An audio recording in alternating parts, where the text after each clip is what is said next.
Всем привет! Мы продолжаем рассматривать новинки от IXO Models в масштабе 1 к 43, и в сегодняшнем видеоролике я хочу вам показать еще один американский капотный трехосный сидельный тягач. Мы рассмотрим грузовик марки Mack, модификация Superliner Magnum, которая копирует прототип 1985 года. Такой грузовик уже выпускался компанией IXO Models в другом варианте окраски.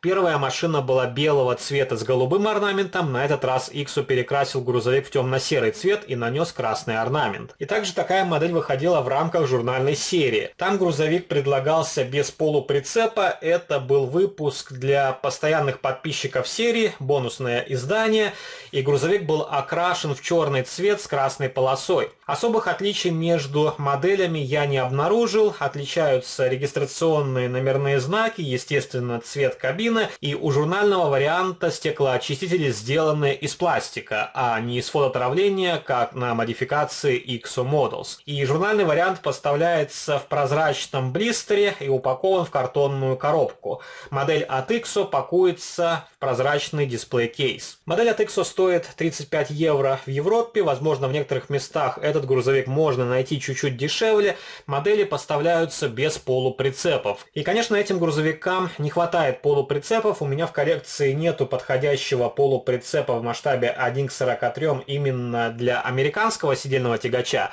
поэтому сцепки, к сожалению, в этом видеоролике делать я не буду. И что касается моей коллекции американских сидельных тягачей, то она потихоньку пополняется.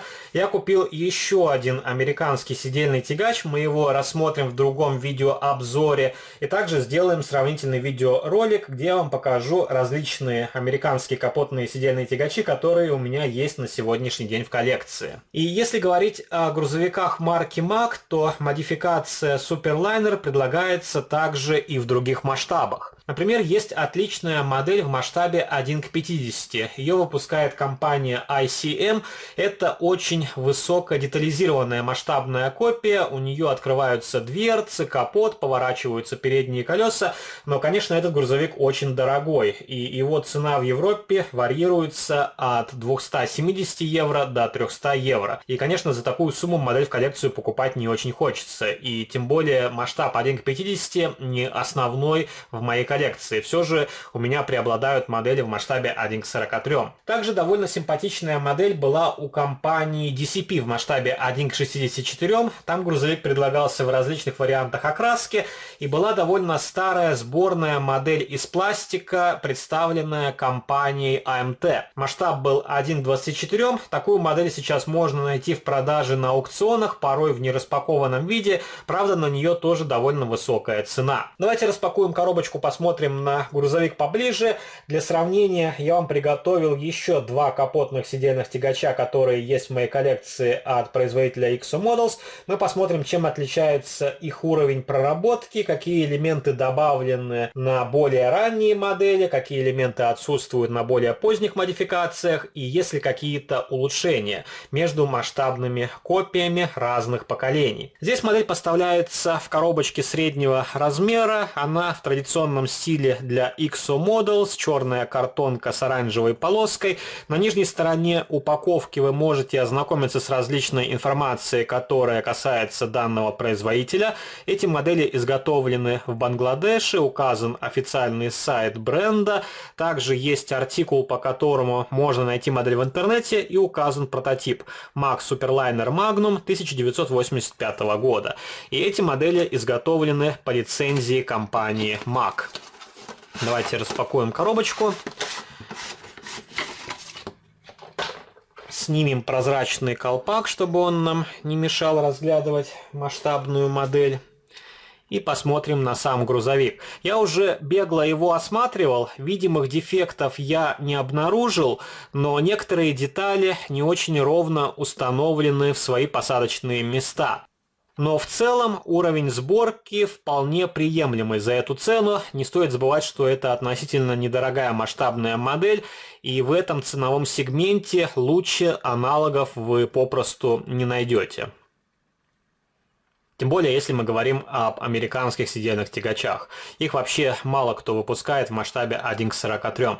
Возможно, костромской бренд Startscale Models когда-то и начнет выпуск таких грузовиков. Тогда можно будет сделать сравнительный видеообзор, но пока что в ближайших планах у них ничего не озвучивалось. Сейчас они выпускают европейские траки марки Volvo, также у них вышел Mercedes и DAF, и скоро должна появиться Scania в продаже. У нас пока что в продаже таких моделей я не встречал, как только они появятся, я их тоже приобрету и, соответственно, сделаю на них видеообзоры. Очень красивый темно-серый цвет металлик. Также у грузовика раскрашен интерьер. Как вы видите, сиденья выделены другим цветом. Стеклоочистители тут представлены из фототравления. Хромированные зеркала заднего вида, хромированные клаксоны на крыше, также габаритные огни. Присутствует солнцезащитный козырек, на нем надпись MAC. Также довольно хорошо сделана облицовка радиатора. Фары здесь примерно такие же, как и на других моделях от этого бренда. Присутствуют черные точки, которые портят общий облик от светотехники. Также установлены противотуманные фары, регистрационный номерной знак спереди и сзади. Аккуратно нанесен орнамент. Мне нравится схема окраски этого грузовика. Правда, я не нашел настоящего прототипа в таком цвете. Вполне хорошие колесные диски, присутствуют сквозные отверстия, диск передний и задний выполнен в хроме. Также довольно интересно изготовлены покрышки. На этом варианте уже присутствует некая боковая маркировка, конечно, она далека от идеала. И эти покрышки уступают аналогам от Startscale Models в плане проработки, но тем не менее какое-то развитие все же есть. И если посмотреть на более ранние образцы, то у них покрышка идет с лысиной на боковине. Здесь все же присутствует какой-то орнамент. Тоже это радует. Цепное устройство здесь двигается. Также вполне симпатично сделана балансирная тележка. Единственное, вид портит сквозные отверстия, виднеются металлические оси. И эти детали можно было сделать как-то более изящно. Об этом я тоже упоминал неоднократно в своих видеороликах. Но что есть, то есть. Задние фонари здесь сделаны из пластика и окрашены красным лаком. Также присутствуют пластиковые брызговики. И на передних брызговиках также присутствуют шильдики MAC. Традиционно здесь рама сделана из металла, кабина металлическая, спальный отсек сделан из пластика. И в спальном отсеке ничего нет, несмотря на то, что здесь присутствуют прозрачные окошки. И сквозь них сложно рассмотреть, что находится внутри, даже если бы там были какие-то элементы. Давайте покажу вам еще один грузовик, который есть в моей коллекции. Это GMC General, который копирует прототип 1980 года. Машины похожи по дизайну, примерно такой же спальный отсек, здесь он чуть ниже и чуть длиннее.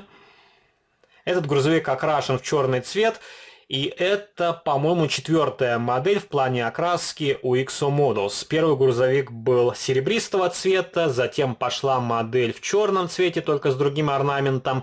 Потом был грузовик в оранжевом цвете, и последняя модификация была в черном цвете с красными полосками. По размеру эти грузовики примерно одинаковые. Правда, модель GMC General поставляется в более крупном боксе. И сложно сказать, почему XO упаковывает свои модели в разные дисплей-кейсы. Могли бы делать один тип упаковки для своих грузовиков, но здесь почему-то модель вполне свободно себя чувствует в дисплей-кейсе, а на модификации MAC все же дисплей-кейс маловат, на мой взгляд.